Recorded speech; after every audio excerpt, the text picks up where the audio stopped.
Hello students, welcome back to Misraj classes. बच्चों, आज हम आप सभी को पास्ट इंडेफिनिट टेंस का नेगेटिव सेंटेंस पढ़ाने जा रहा हूं।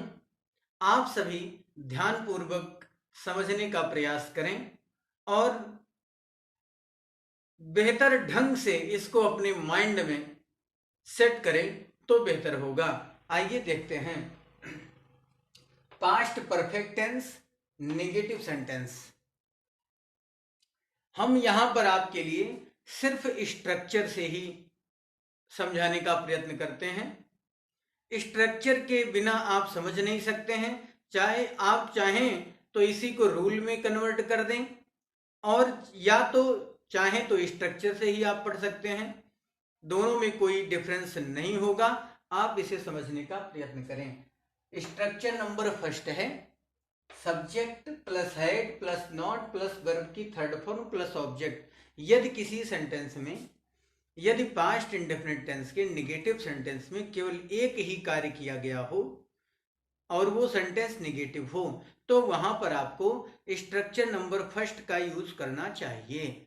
यदि पास्ट इंडेफिनिट टेंस के नेगेटिव सेंटेंस में दो कार्यों का होना पाया जा रहा है, अर्थात दो क्लॉजेज हैं, तो दो क्लॉज होने पर यदि सेंटेंस के बीच में बिफोर शब्द आया है, अर्थात पहले शब्द आया है, तो आपको जो कार्य पहले हुआ होगा उसका ट्रांसलेट पास्ट परफेक्ट टेंस में करना है।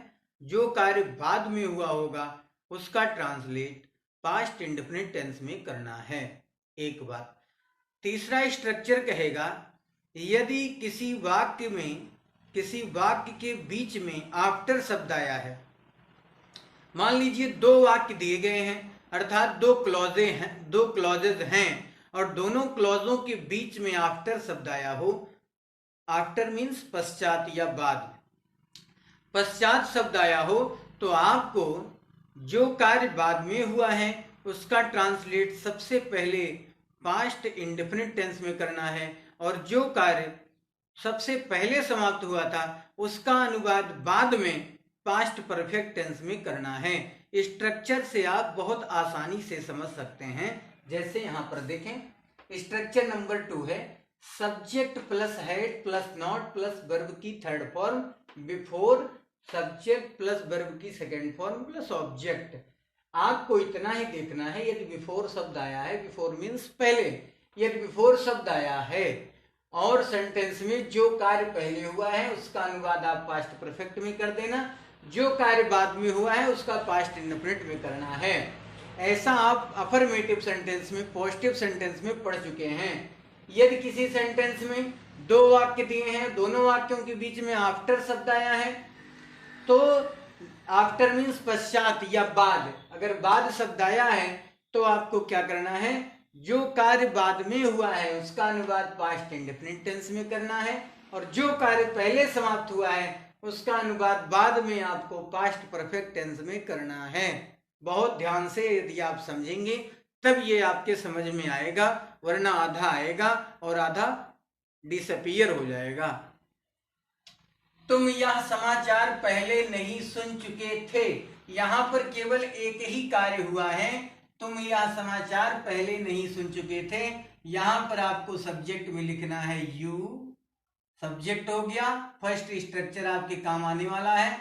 यू के बाद आपको हेड लगाना है, हेल्पिंग वर्ब यू हेड, फिर आपको नेगेटिव वर्ड नॉट लगाना है। यू हैड नॉट, सुनना की अंग्रेजी हियर, HEAR, इसमें ईडी जोड़ देंगे, हियर्ड हो जाएगा, थर्ड फॉर्म बन गई। यू हैड नॉट हियर्ड, क्या heard, this news, this means यह, न्यूज मीन्स समाचार, दिस न्यूज पहले अर्थात बिफोर। इस तरीके से पहला सेंटेंस, पहला स्ट्रक्चर आपने देखा। दूसरा स्ट्रक्चर, तुम्हारे स्टेशन पहुंचने से पहले रेलगाड़ी नहीं गई थी। तो यहां पर आपको इतना ध्यान रखना है, नहीं शब्द को आपको हटा लेना है कुछ क्षण के लिए। तुम्हारे स्टेशन पहुंचने से पहले रेलगाड़ी गई थी, अब ये पता चल गया कि पहले कौन सा कार्य हुआ, रेलगाड़ी गई थी। ट्रांसलेट करने का जो नियम है वो मैं आपको बता दे रहा हूं, नहीं को आप छुपा लेना। रेलगाड़ी गई थी, पहले ये कार्य हुआ, अब इसको नहीं आपको साथ में लगा देना है। तो यहां पर आपको लिखना होगा द ट्रेन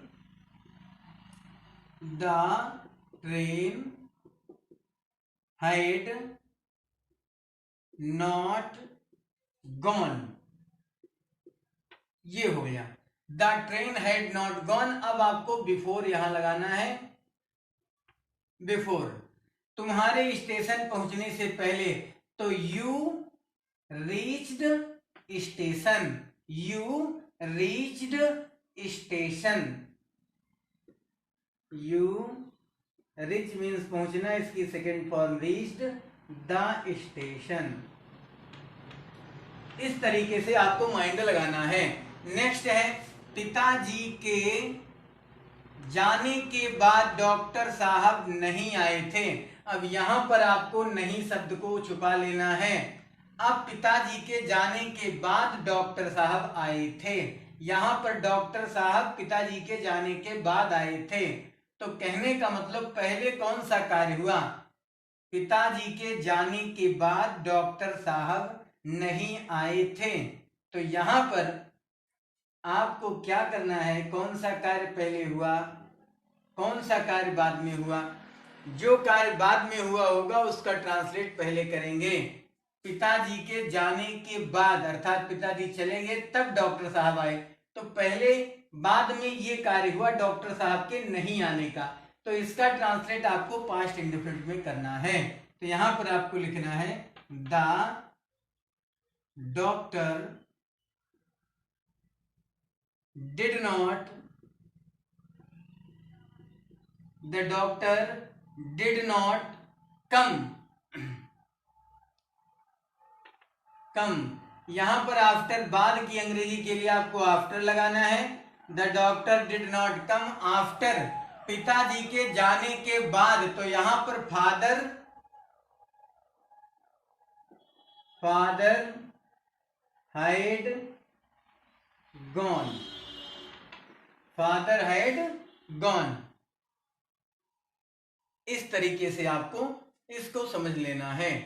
मैंने इतना मोटा व्यक्ति पहले कभी नहीं देखा था। अब यहां पर इस सेंटेंस में नेवर का यूज करना है, तो मैंने सोचा आपको बता दूं कि नेवर अगर आ जाएगा तो आप कैसे करेंगे।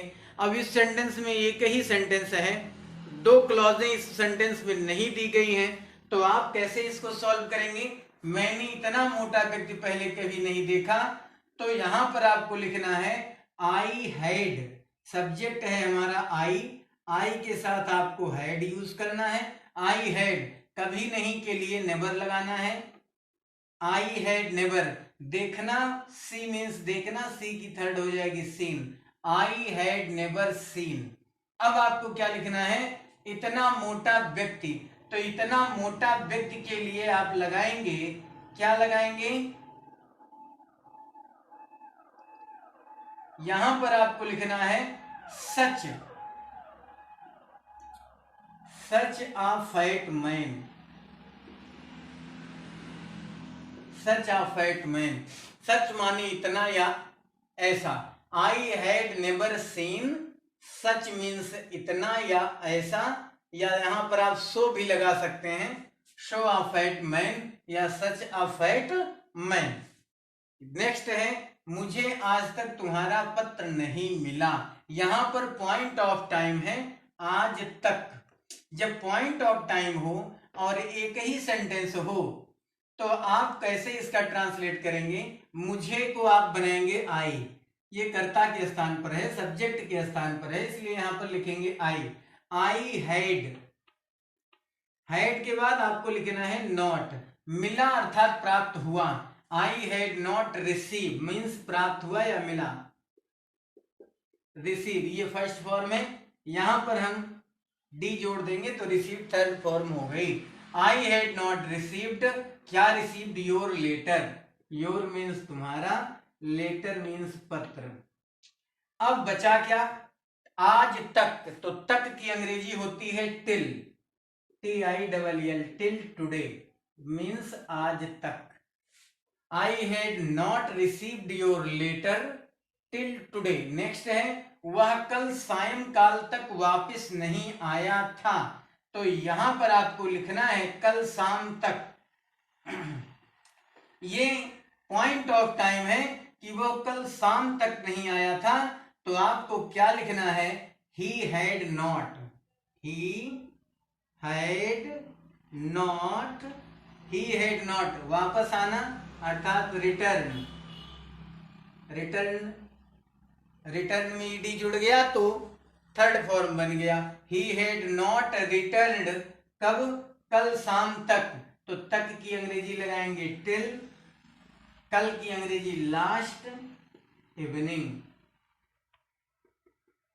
लास्ट इवनिंग का मतलब होता है कल शाम तक, कल शाम, लास्ट इवनिंग कल शाम, टिल मीन्स तक। He had not return till last evening. तो बच्चों इस तरीके से आपको पास्ट परफेक्ट टेंस का नेगेटिव सेंटेंस सॉल्व करना है। और भी सेंटेंस आपके पास कोई पुस्तक हो उसमें सेंटेंस दिए गए हों तो इनको आप सॉल्व करने का जितना कंटिन्यू आप अभ्यास करेंगे, प्रैक्टिस करेंगे, उतना ही आपके समझ में बेहतर ढंग से आएगा। इसमें और भी बहुत सारे सेंटेंस आते हैं पास्ट में। नाउन क्लॉज में भी इनका पास्ट परफेक्ट टेंस में यूज किया जाता है। जैसे उसने मुझे बताया कि, उसने मुझे बताया कि अर्थात ही टोल्ड मी दैट, वह एक चोर था, ही वॉज अ थीफ। इस तरीके से इसमें नाउन क्लॉज के भी यूज किए जाते हैं। तो आशा करता हूं कि ये ट्रांसलेट, ये नेगेटिव सेंटेंस आपके समझ में अवश्य ही आए होंगे। तो आज की वीडियो में बस इतना ही। यदि आप मेरे चैनल पर नए हों और आपको मेरा वीडियो पसंद आ रहा हो तो आप मेरे चैनल को सब्सक्राइब कर लें, बेल आइकन को प्रेस कर दें, वीडियो को लाइक कर दें और शेयर करना ना भूलें। Thank you, thanks for watching.